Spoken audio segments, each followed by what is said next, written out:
네, 작년 조사이기는 하지만 2003년도에 이런 조사를 했답니다. 한국인의 행복조사라 그래서 기초분석 보고서를 낸 어떤 기관이 있었는데 거기서 조사를 해보니까 한국이 이제 조사 나라가 137개국이었다 하더라고요. 근데 137개국 중에 57위, 행복한 나라에 57위를 한 거예요. 네. 좋은 거예요, 나쁜 거예요? 잘 모르겠어요. 네, 뭐 중간 이상은 됐으니까 뭐 좋을 수도 있고 또 꼴찌가 아니라서 우리나라가 이렇게 되나 보다라고 하지만 실상 그 보고서에서는 어떻게 적어져 있냐면 이 한국은 높은 경제 수준 또 수준에 불구하고도 낮은 행복 수준을 보이고 있다라는 그런 대표적인 나라이다라고 57위기는 하지만 그렇게 평가를 했다고 합니다. 또 특별히 국가 내의 행복, 만족도, 격차도 매우 큰 나라라고 보고하면서 우리나라의 형편을 그렇게 얘기를 했다고 합니다. 이게 아마 작년 조사이니까 지금 올해 2024년에도 조사해보면 어떨까요? 더 격차가 벌어졌을까요? 그건 잘 모르겠어요. 그렇지만 살아가는 것이 쉽지가 않습니다. 코로나 때보다도 더 힘든지는 모르겠지만 아무튼 코로나만큼 힘든 이런 세상을 우리가 지금 살고 있는 것 같아요. 여기저기 들려오는 소식들이 좋은 소식만 좀 들려줬으면 좋겠는데 정말 의료 대란으로 인해 가지고 구급차가 빨리 가지를 못해 가지고 뺑뺑이를 돈다고 하잖아요. 뺑뺑이를 돌면서 제때 치료하지 못해 가지고 죽는 사람이 일어나는 지금 우리나라의 형편이 지금 있고 또 멀쩡히 평상시에 가던 차도를 이렇게 가고 있는데 갑자기 앞차는 그냥 갔었는데 뉴스에서 보셨겠지만 갑자기 구멍이 이게 뚫려가지고 그 차에 빠져서 크게 다친 그런 싱크홀 사건도 있고 생각지도 못한 일들인 거죠. 또 차에서뿐만 아니라 집에서도 또 공장에서 이제 하다못해 이제 호텔까지 여행 가고 또 어떤 부득이한 사정 가운데서 거기서 숙박을 했었는데 거기서 큰 불이 나가지고 거기서 인명사고가 크게 나버리는 그런 사건 사고들이 일어나고 또 가뜩이나 답답하고 어려운 상황 가운데에서 또 그런 여러 소식들이 있는데 8.15 광복이냐 건국절이냐 뭐 이렇게 하면서 친일 논쟁까지 하고 있는 이런 현실들을 이렇게 보면서 그동안 생각지도 않았던 우려대란과 이런 친일 논쟁을 통하여서 지금 내가 살고 있는 대한민국이 정말 대한민국이 맞나라는 생각이 들 정도로 좀 많이 어려운 상황들이 있습니다. 네, 2024년도 9월을 맞이하고 있는데 의료 대란이 이게 웬 말입니까? 참 그런 어려움들이 좀 있어요. 이 어려움 엄청난 이 무더위 속에 지치고 세상의 여러 일로 지치고 거기에다가 내가 지금 애쓰고 노력해서 열심히 살아왔던 일들이 좀 잘 되었으면 좋겠는데 잘 안 되고 또 실망스러우니까 그것을 애쓰고 하다 보니까 몸도 상하고 마음도 아프고 몸도 아파지고 힘들고 어려운 것도 거기에다가 이제 내 삶에 대한 의심까지 들어든 거죠. 이 마음과 몸이 힘들고 아프니까 삶에 대한 의심까지 들어요. 내가 잘 살고 있는 건가? 내가 도대체 무엇 때문에 이렇게 살고 있는가? 또 거기에 더 나아가서 나는 누구이고 내가 무엇을 해야 되는 건가? 라는 이 정체성, 내 자신과 내 삶에 대한 정체성이 흔들리는 경우도 있습니다. 저만 봐도 이렇게 여러분들에게 사랑받는 목사인데 그렇죠? 네. 그 웃음은 도대체 뭐죠? 너무너무 사랑받는 목사인데 또 제가 집에 있어 보면은 이 더위에 에어컨 빵빵 틀면서 편안하게 있는 제 삶인데 또 제가 먹고 싶으면 무엇이든지 먹고 안 먹어야 되는 것까지 먹어가면서 이제 좀 안 먹어야 되는데 아무튼 그렇게 마음껏 먹고 즐기면서 사는데 제 입에서는 행복하다, 즐겁다, 만족스럽다라는 말보다는 어떤 말들이 나와요? 불행하다, 우울하다, 답답하다, 죽겠다라는 말들만 가득합니다. 네, 오해는 마세요. 제가 그냥 예를 든 거예요. 예를. 뭐 이설교를 들고 가서 우리 목사님은 뭐 불행하다네, 또 죽고 싶다네, 막 그렇게 다니시면 안 돼요. 네, 그냥 제가 예를 들은 겁니다. 네, 저 행복합니다. 조금 힘들기는 해요. 그렇지만 네, 그렇습니다. 아무튼 그런 상황도 있습니다. 근데 중요한 것은 우리가 분명히 행복한데 또 분명히 왜 우리는 불행할까요? 이게 좀 생각해 본 적이 있으세요? 지난주에 제가 이 말씀을 준비하면서 어떤 귀한 목사님의 말씀을 이렇게 들은 적이 있었습니다. 그분의 말씀 중에 이제 이런 말씀이 있었어요. 미국의 칼빈 대학교라고 신학을 가리키는 대학교죠. 거기에 심리학 교수인 그 웨인주 씨라는 분이 성경적 정체성에 대해서 4가지로 구분한 것이 설교를 통해서 이렇게 말씀하신 걸 제가 들었습니다. 이 간략하게 성경적 정체성, 자아상에 대해서 4가지로 구분이 되었는데, 첫 번째가 적절한 긍정의 사람, 두 번째가 적절한 부정의 사람, 세 번째는 부적절한 긍정의 사람, 네 번째가 부적절한 부정의 사람. 이 4가지로 구분을 하신 것을 제가 이렇게 듣게 되었습니다. 자, 첫 번째로 간략하게 한번 설명을 좀 해보면, 적절한 긍정의 사람이란 어떤 사람이냐면 자기 자신을 하나님의 관점에서 또 은혜의 관점으로 사람으로 관점으로 보면서 모든 사람들이 못한다, 안 된다, 할 수 없다라고 할 때 하나님의 관점으로 보니까, 또 은혜의 관점으로 보니까 다 할 수 있다, 또 해낼 수 있다, 이룰 수 있다라고 생각하는 사람이 바로 적절한 긍정의 사람이라는 것이에요. 제가 이 말씀을 이렇게 들으면서 생각나는 말씀이 있었는데, 마가복음 말씀에 이렇게 보면은 예수께서 이르시되 할 수 있거든이 무슨 말이냐, 믿는 자에게는 능히 하지 못할 일이 없느니라 하시니라는 이런 말씀이 생각이 났는데요. 그 말씀 그대로를 실천하는 사람이 바로 적절한 긍정의 사람이라는 겁니다. 믿음이 없어서 그렇지, 믿음이 있으면 무엇이든지 할 수 있다라는 그런 생각을 갖고 있는 사람이 적절한 긍정의 사람인 거죠. 그럼 대표적으로 제가 한번 성경에는 어떤 사람이 있는가라고 생각을 해봤는데, 우리가 지난주에 살펴봤던 꿈의 사람 요셉이 그런 사람이었고, 또 어렵지만 출애굽해서 그 대단한 이 홍해의 기적을 함께 예수님의 하나님의 은혜 가운데 일으켰던 누구? 모세가 그런 사람이었던 거죠. 또 가나안 땅의 그 정탐을 할 때 모두가 다 안 됩니다라고 했었을 때 누구가 했죠? 여호수아, 갈렙만이 이러면 이길 수 있다라고 얘기하면서 그런 적절한 긍정의 모습들을 보여준 이 모습이죠.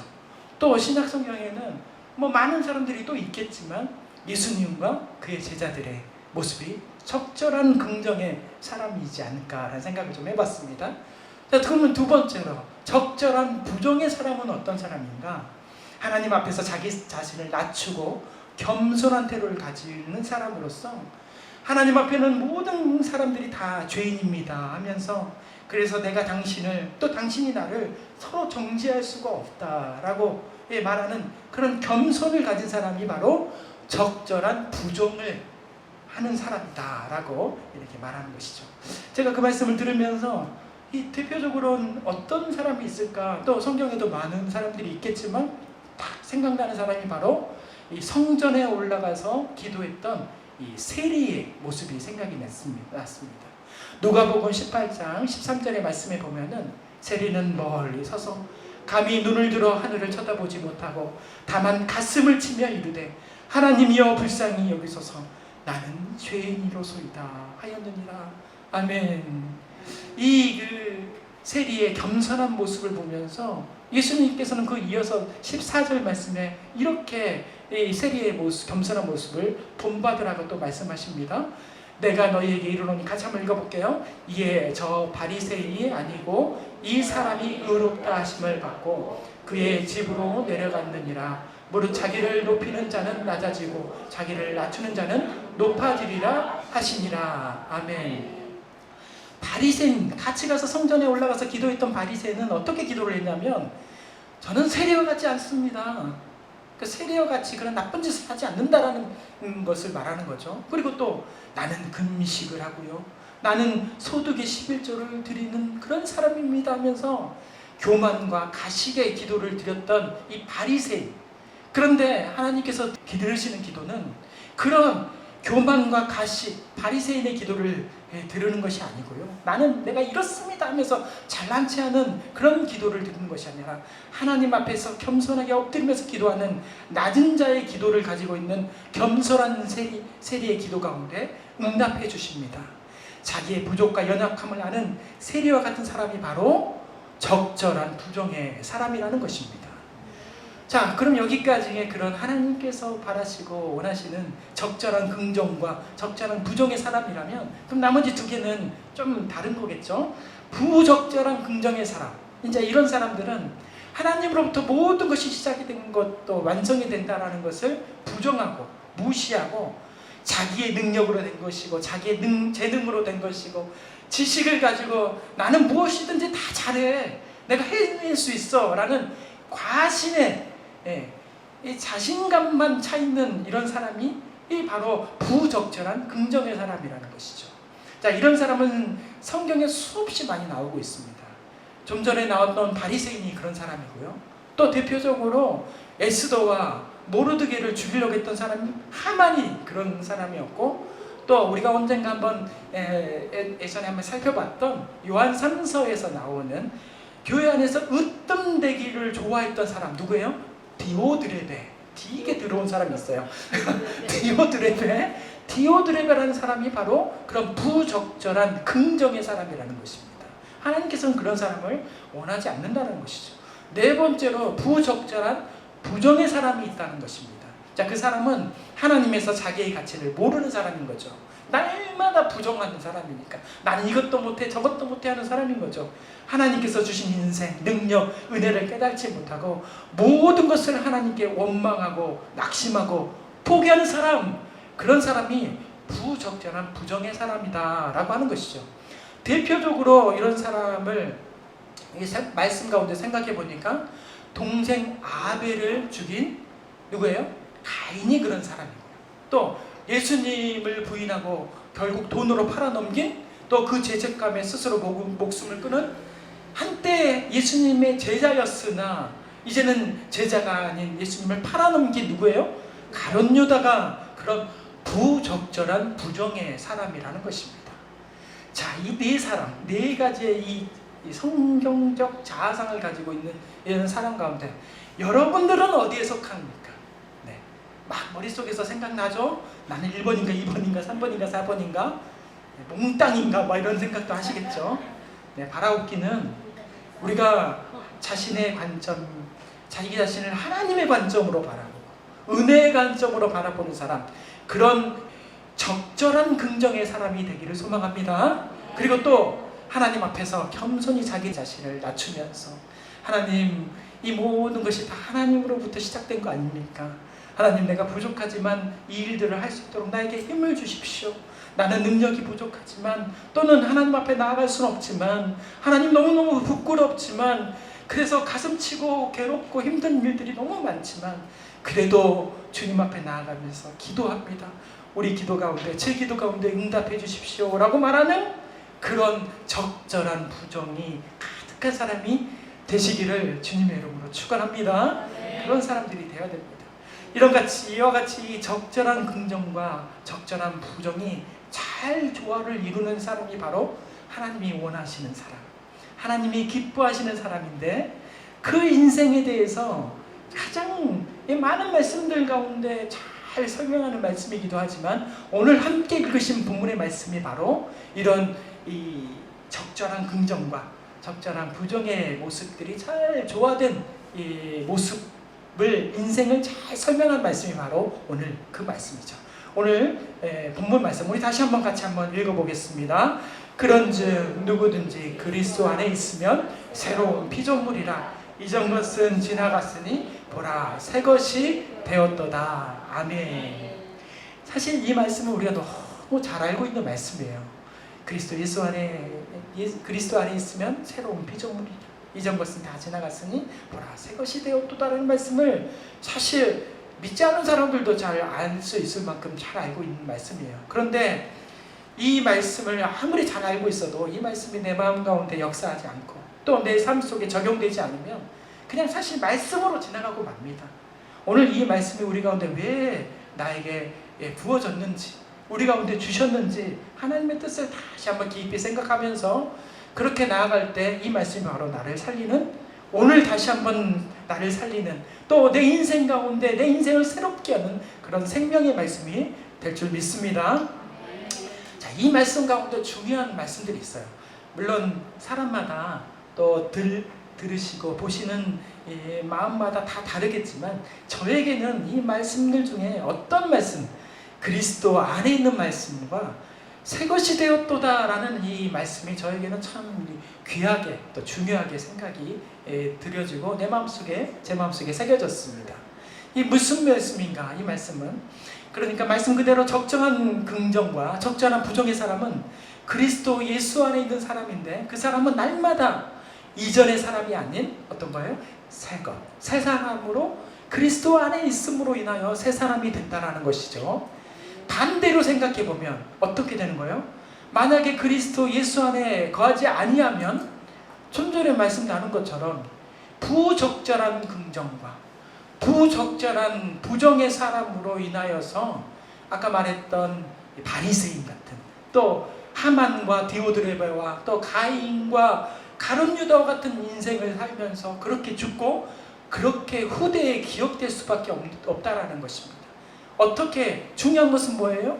내가 지금 그리스도 예수 안에 있느냐 없느냐는 것이죠. 그게 제일 중요한 것입니다. 그래서 우리의 선택은 어떻게 돼야 되는 것입니까? 무조건 그리스도 안에 있어야 되는 것이죠.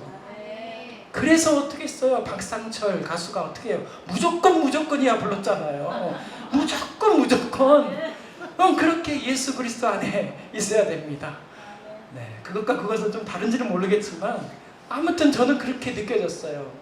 무조건이야 할 때 노래만 즐겁게 듣지 마시고, 그거 들을 때마다 내가 예수 그리스도 안에 있어야 되는 거구나, 그것을 놓치지 마시길 바랍니다.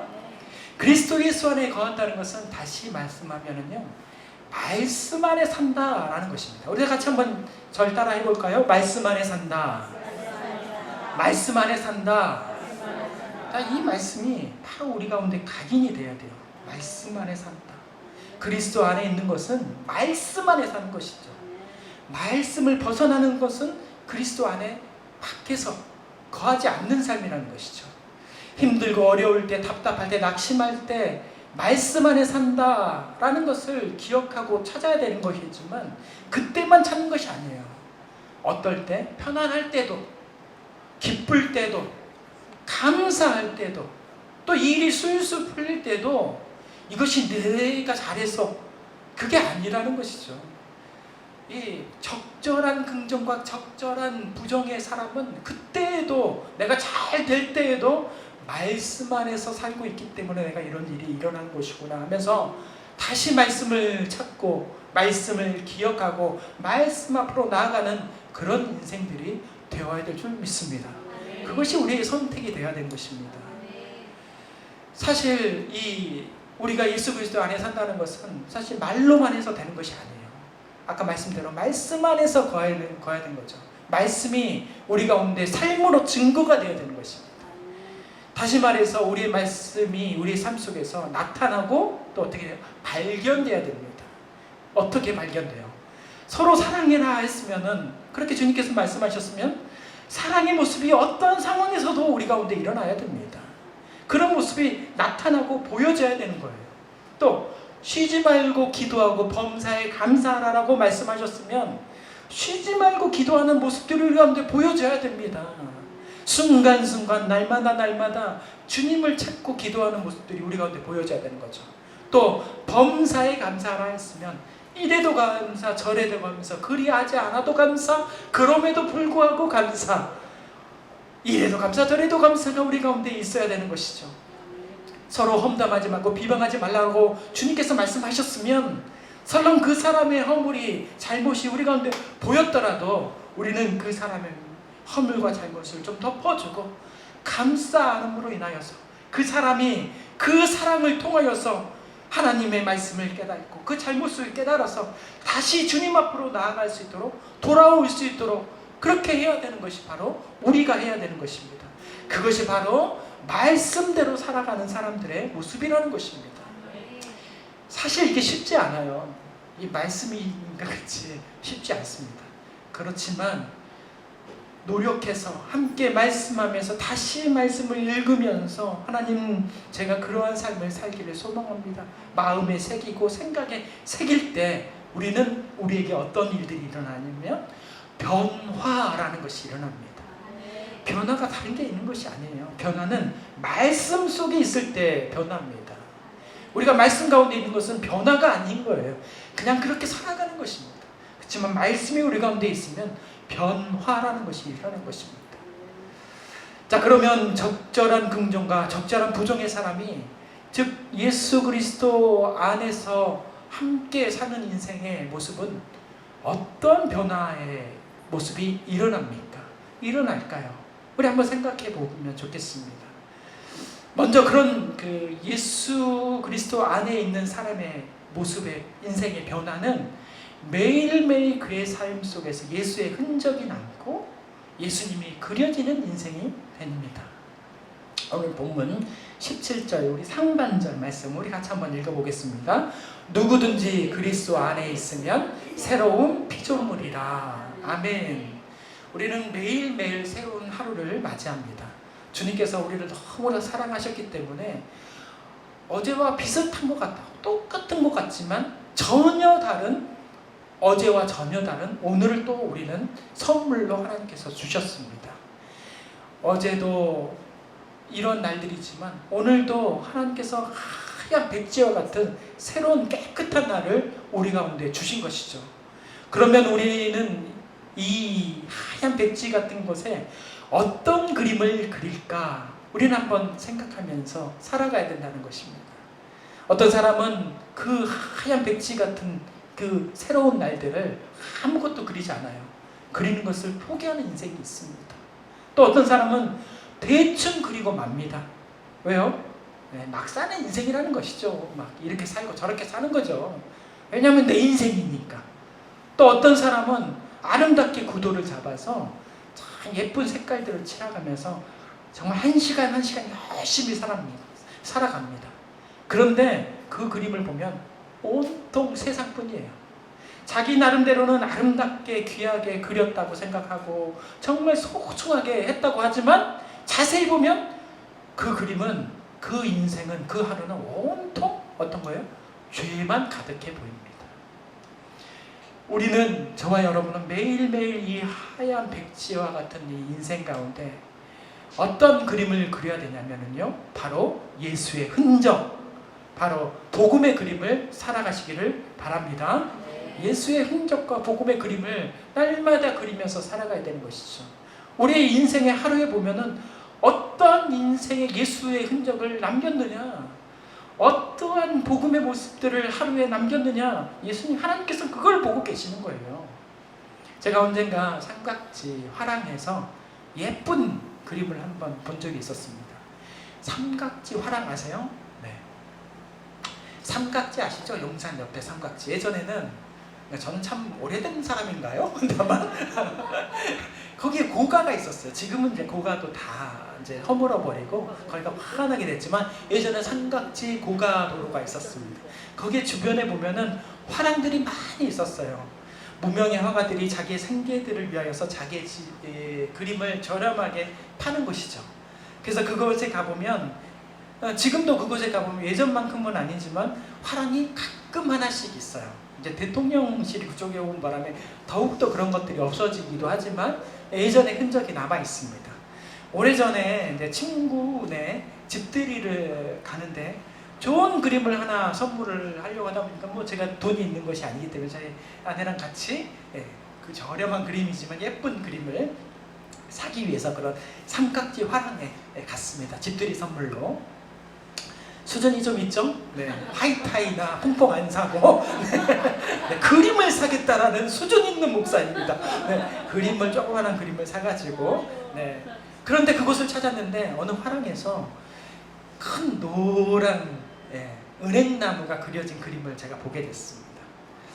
너무 좋은 것이죠. 근데 좀 비쌌습니다.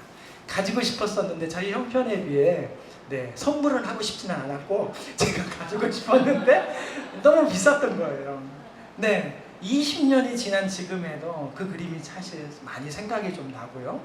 그림이 생각하면은 너무나 평온하고 행복해집니다. 그래서 그 20년 이후 저는 사실 노란 은행나무 그림도 좋아하지만 실물로 있는 은행나무를 참 좋아하게 되었습니다. 그때 그 그림을 보면서 저는 그런 생각을 좀 했어요. 내가 살아가면서 저런 모습으로 살아가고 인생을 마무리할 때도 저런 모습으로 마무리해야겠다. 그냥 그림을 그 노란색 은행나무가 가득히 그려져 있는 그 은행나무 한 그루만 그냥 그려져 있는 것을 그림을 봤는데 왠지 저는 저의 마음 가운데 그런 마음가짐이 생기더라고요. 그 그림에게는 저에게는 그렇게 다가왔습니다. 만약 저와 여러분이 그리는 그런 그림을 보면서 누군가가 이런 생각, 나도 저렇게 살아가고 싶다. 또 당신이 살아온 인생이 너무너무 존경스럽습니다. 그렇게 얘기하고 또 특별히 저와 여러분들이 그린 그런 인생의 그림을 보면서 누군가가 예수님을 발견할 수 있다면, 예수 그리스도의 십자가를 발견할 수만 있다면 그 얼마나 멋진 인생이 되겠습니까?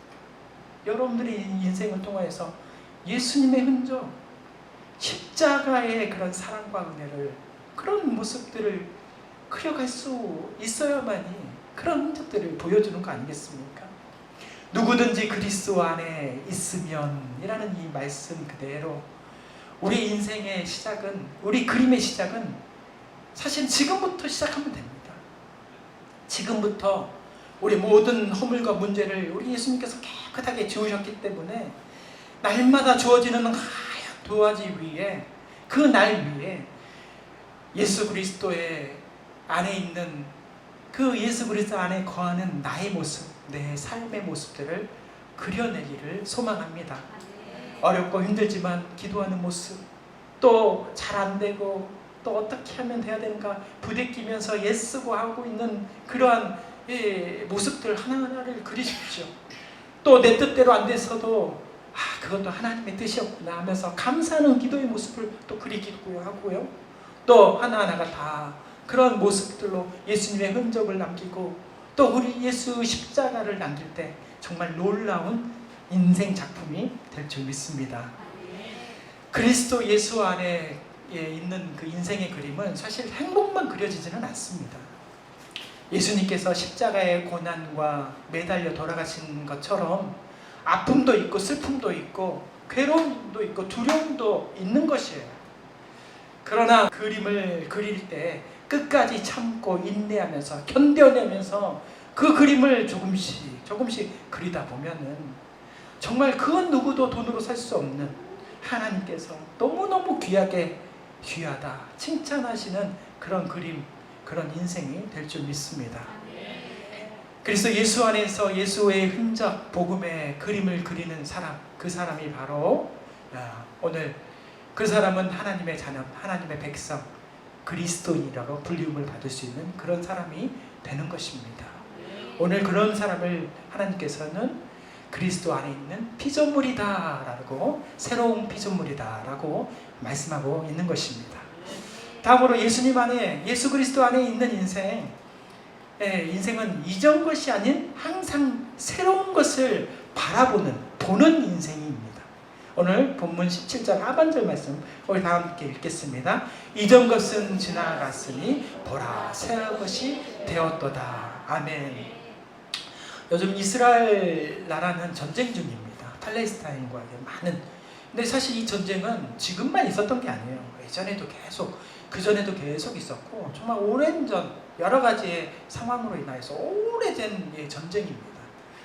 이스라엘 백성들은 성경 안에서 사실 택한 백성이고 또 택한 민족으로서 정말 귀한 은혜도 많이 받았지만 반면에 세계 역사로 이렇게 보면은 그만큼 유례가 없을 만큼 고난도 받고 어려움을 당하는 백성들이 바로 이스라엘 백성들입니다. 430년간 걸친 상황 속에서 애굽의 노예 생활을 했던 백성이고요. 또 노예 생활뿐만 아니라 겨우겨우 돌아왔지만 70년간의 바벨론과 바사에 의해서 포로 생활을 했던 민족이고요. 또 2000년 이상의 나라가 없는 그 민족으로 살았던 백성들이 바로 이스라엘 백성들입니다. 더욱이 그뿐만이 아니라 세계 제2차 세계대전을 여러분 잘 알고 계시지만 히틀러에 의해서 유대인이라는 그런 이름 하에 딱 그 이유만으로 600만 명 이상이 학살을 당하는 그러한 민족이었습니다. 600만 명이라고 하면은 감이 오세요? 서울 시민이 930만이라고 합니다. 그러면 몇 명이에요? 서울 시민의 3분의 2가량이 그 유대인이라는 이름 하에 히틀러의 나치에 의해서 학살당한 것이죠. 그러나 이스라엘 백성들이 그렇게 해서 무너지고 사라져버린 것이 아니고요. 그런 고난과 역경 속에서도 끈질긴 생명력을 가지고 세계사에 사실은 좀 우뚝 섰다라고 표현을 좀 하긴 그렇지만 남아있고 지금도 이렇게 건재한, 그러니까 전 세계적으로 정치와 경제와 문화와 사회 각 방면에서 걸출한 사람들을 배출하면서 세계사를 주도하고 있는 나라인 이유가 있어요. 그 이유가 무엇이냐? 학자들은 그것을 보면서 학자들이 분석한 것 중에 이스라엘 사람들의 시간 개념 때문이다라고 말하는 학자들이 있습니다. 이것은 성경적인 시간관하고 같습니다. 같이 있어요. 그러니까 우리의 생활과의 시간과는 좀 다른 거죠. 유대인들의 하루는 어떻게 시작하냐면요, 우리처럼 자정 12시로 시작이 되는 것이 아니고요, 유대인들의 하루는 해질녘, 소위 말하는 저녁 6시부터 시작을 해서 다음날 해질녘 저녁 6시까지, 그런 이 해질녘부터 해질녘까지로 하루가 계산이 됩니다. 창세기 1장에 그런 얘기가 나옵니다. 창세기 1장에서 창조의 역사도 어떤 말씀이 나오냐면 저녁이 되고 아침이 되니 이는 첫째 날이다 라는 말씀이 계속 반복이 되면서 창조의 역사가 이루어집니다. 유대인들의 그 하루도 창조의 역사의 말씀처럼 먼저 어떻게 해요? 저녁이 오고 나중에 점점 아침이 오는 것으로 알고, 그의 인생의 하루도 그렇게, 하루도 그런 삶을 살고 있지만 모든 인생의 자체의 삶의 개념이 그렇습니다. 지금은 비록 어둠은 있으나 점점 시간이 지남에 따라 밝아진다. 항상 인생은 어두운 부분으로 시작이 되지만 점점 밝아진다. 이게 시간의 개념뿐만 아니라 이 인생의 모든, 그게 민족의 개념까지 이어지는 것이죠. 우리는 하나님께 창조되는 질서 가운데 살고 있어. 우리의 어둠은 곧 하나님의 빛의 소망으로 바뀌게 될 거야 라고 그들의 마음속에서 이렇게 고백하면서 살아가는 것 같은 마음을 줍니다. 유대인들은 칠흑 같은 어둠 속에서도 빛을 기대하는 소망이 그러한 참혹한 또 처절함을, 그런 현실을 견디게 할 수 있었습니다. 바로 긍정적인, 적절한 긍정과 적절한 부정이 잘 조화된 그런 시간의 개념을 통하여서 인생을 살다 보니까 그런 어려움들도 다 이겨낼 것이죠. 반면 우리는 어떻습니까? 삶이 다 그렇지만은 않지만 저희 삶을 이렇게 생각을 해보니까 우리 인생은 어둠으로 시작해서 어둠으로 끝나는 것 같아요, 시간이. 우리는 항상, 그래서 그런지 우리에게는 그냥 어둠만 있는 것 같아요. 낮이라는 밝은 시간도 있지만 곧 어두워질 거야 라는 개념이 혹시 우리에게 있지 않는가라는 생각이 듭니다. 그런 좋은 날도 있지만 금세 어두워질 거야. 그래서 항상 이전 것만 생각하고 이전에만 마음 아파하고 예전 것만 생각하는 거죠. 이전에 온통 마음을 빼앗겨서 새로운 소망, 점점 밝아질 거야, 점점 좋아질 거야 라는 생각보다는 그렇지 못한 생각, 부적절한 부정만 가득한 우리 인생들이 있다는 것입니다. 왜냐하면 우리 눈에는 이전 것만 보여지는 눈만을 가지고 있기 때문입니다. 소망을 바라볼 믿음의 눈이 저에게 또 우리에게 좀 부족하지 않나, 또 어쩌면은 없질 않나 라는 생각도 해봅니다. 그래서 하나님께서는 어떻게 말씀하셔요? 보라 라고 말씀하셔요. 보라. 오늘 말씀 가운데서도 보라. 사실 이 보라라는 말씀은 이 헬라어, 이 신약 성경은 헬라어로 쓰여진 거거든요. 구약 성경은 히브리어로 써졌지만 신약 성경은 헬라어로 쓰여졌는데 이것을 이두라는 말로 쓰여졌는데 이것은 사실은 보라라는 뜻이 아니고 하는 감탄사예요. 감탄사. 그러니까 뭐라냐면 이전 것은 지나갔으니 새 것이 되었도다 라는 사실 감탄사인데 우리의 성경에서는 이것을 보라라고 기록이 됐어요. 사실 저는 이 말씀을 보면서 한국어 성경이 더 좋은 것 같아요. 이것도 좋지만 새 것이 되었다라는 이 감탄사의 기쁨도 좋지만 보라, 무엇을 봐요? 이전 것은 지나갔으니 새 것을 봐야 된다라는 그런 보라의 그런 번역이 참 저는 마음에 들더라고요. 하나님께서는 우리에게 이전 것은 이제는 다시 보지 말고 새 것, 새로운 것, 소망을 보라 우리에게 명령하시는 것 같았습니다. 부적절한 긍정 또 부정이 가득한 우리에게 이제는 적절한 긍정, 적절한 부정이 가득한 인생, 그것이 바로 새날, 새 인생, 새 사람이라는 것을 보라라는 명령을 통하여서 우리에게 말씀해 주시고 있는 듯 합니다. 눈을 들어 세상을 보지 않고 믿음의 눈을 들어서 하나님의 은혜와 역사를 바라보는 인생, 바로 그것이 예수 그리스도와 함께하는 인생이 되는 줄 믿습니다. 사랑하는 성도 여러분, 오늘이 무슨 날이에요? 네. 9월의 첫날입니다. 9월의 첫날입니다. 벌써 9월이 되어버렸어요. 네.